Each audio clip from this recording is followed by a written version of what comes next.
Cost of doing business যেখানে যেখানে আপনারা বাধাগ্রস্ত হচ্ছেন আপনারা বলেন, আমরা সেগুলো সরিয়ে, যেমন পোর্টার কোটা। এই যে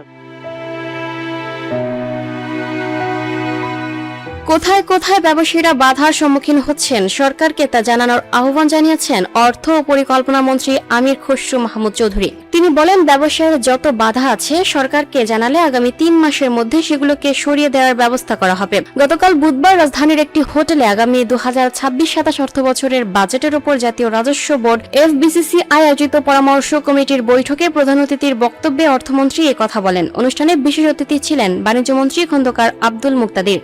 শুনতে আপনাদের ভালো লাগবে না, অনেক জায়গায় আমরা ইচ্ছা থাকলেও কারেন্টলি আমরা অনেক সুযোগ সুবিধা দিতে হয়তো পারবো। ব্যবসায়ীদের উদ্দেশ্যে অর্থমন্ত্রী বলেন, শুনে খারাপ লাগতে পারে, আগামী বাজেটে ইচ্ছা থাকলেও সুযোগ সুবিধা হয়তো দিতে পারবো না, তবে ব্যবসা পরিচালনার ক্ষেত্রে যেসব বাধা বিদ্যমান রয়েছে সেগুলো সরিয়ে নেওয়া হবে। বেসরকারি খাতের প্রবৃদ্ধি দেশের অর্থনীতিকে এগিয়ে নেবে। তৈরি পোশাক খাত ভালো করলেও স্বর্ণ বা হীরা শিল্পের মতো অন্যান্য খাত পিছিয়ে রয়েছে উল্লেখ করে অর্থমন্ত্রী বলেন, এখন থেকে যে কোনো সম্ভাবনায় রপ্তানি খাত যদি প্রস্তাব দেয় তবে তাদের পোশাক শিল্পের সমান সুবিধা দেওয়া হবে। চুরির ভয়ে আমরা খাতগুলো আটকে রাখবো না। চুরির সমাধান আলাদাভাবে হবে, কিন্তু ব্যবসার সুযোগ উন্মুক্ত থাকবে। কর জিডিপি অনুপাত বাড়াতে ব্যবসায়ী সংগঠন ও চেম্বারগুলোকে সহায়তা করার অনুরোধ জানিয়ে অর্থমন্ত্রী বলেন, যারা এখনো কর জালের বাইরে থেকে অসম প্রতিযোগিতা তৈরি করছেন তাদের করের আওতায় আনতে ব্যবসায়ীদের সহায়তা প্রয়োজন। পৃষ্ঠপোষকতার অর্থনীতি নয়, বরং অর্থনীতির গণতান্ত্রিকরণে বিশ্বাসী বর্তমান সরকার। অর্থমন্ত্রী বলেন, রাজস্ব আদায় বাড়াতে ওয়ান সিটিজেন, ওয়ান কার্ড ও ওয়ান ওয়ালেট এমন পূর্ণাঙ্গ ডিজিটালাইজেশনের মাধ্যমে করদাতা ও কর্মকর্তাদের মধ্যে সরাসরি সংযোগ কমানো হবে, যা দুর্নীতি কমাবে। মন্ত্রিসভায় এরই মধ্যে এই বিষয়ে ডিজিটাল প্রকল্প পাশ হয়েছে।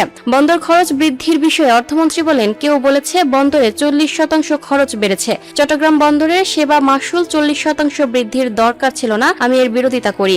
বন্দরে ব্যবসা করার ক্ষেত্রে বাধা সরিয়ে দেওয়া হবে। সরকার কর আদায় বাড়াতে চায়, কারণ রাজস্ব না বাড়লে ব্যবসায়ীদের জন্য প্রয়োজনীয় সুবিধা দেওয়া কঠিন হয়ে পড়বে। অর্থমন্ত্রী বলেন, সরকারের বয়স মাত্র 2 মাস। মধ্যপ্রাচ্যের যুদ্ধের কারণে নতুন সরকারকে বাড়তি প্রায় $400 কোটি খরচ করতে হয়েছে। অর্থনীতির স্থিতিশীলতা ফিরিয়ে আনতে আন্তর্জাতিক মুদ্রা তহবিলের কাছে সময় চাওয়া হয়েছে। IMF কে বলেছি, আমাদের 2 বছরের কুশন দরকার। তৃতীয় বছর থেকে অর্থনৈতিক গতি পাবে। কুশন মানে খারাপ সময়ে টিকে থাকার জন্য নিরাপদ প্রস্তুতি। আগামী অর্থ বছরে বড় বাজেট দেওয়ার পক্ষে যুক্তি দিয়ে মন্ত্রী বলেন, দেশের বর্তমান ভঙ্গুর অর্থনীতি সংস্কারে সময় প্রয়োজন।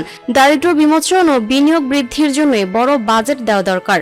বাজেট বড় করা না হলে কেউ বিনিয়োগ করতে আসবেন না, আবার উন্নয়ন বাজেটও বাড়াতে হবে, নইলে মোট দেশজ উন্নয়নের প্রবৃদ্ধি হবে না। বিনিয়োগ যেমন দরকার, বিনিয়োগের রিটার্নও দরকার। মেগা প্রকল্প করে অর্থ পাচার করলে সমস্যা। অর্থ মন্ত্রণালয় সূত্রে জানা গেছে, আগামী বাজেটের আকার হতে যাচ্ছে 9 লাখ কোটি টাকার বেশি। চলতি 2025-26 অর্থ বছরের বাজেট ছিল 7,90,000 কোটি টাকা। NBR চেয়ারম্যান মোহাম্মদ আব্দুর রহমান খান বৈঠকে সভাপতিত্ব করেন। বৈঠক সঞ্চালনা করেন বাণিজ্য মন্ত্রণালয়ের অতিরিক্ত সচিব ও FBCCI এর প্রশাসক আব্দুর রহিম খান। প্রত্যেকটি নাগরিকের সেবা পেতেও সুবিধা হবে, তার কাছে তার যে বিষয়গুলো জানতেও আমাদেরও সুবিধা হবে। Lucky Akter, up to date news, Dhaka. এবং গভর্নমেন্টের ট্যাক্স জিডিপিতে ইমপ্রুভমেন্ট করতে সুবিধা হবে। আমি আর বক্তৃতা দীর্ঘায়িত করছি না।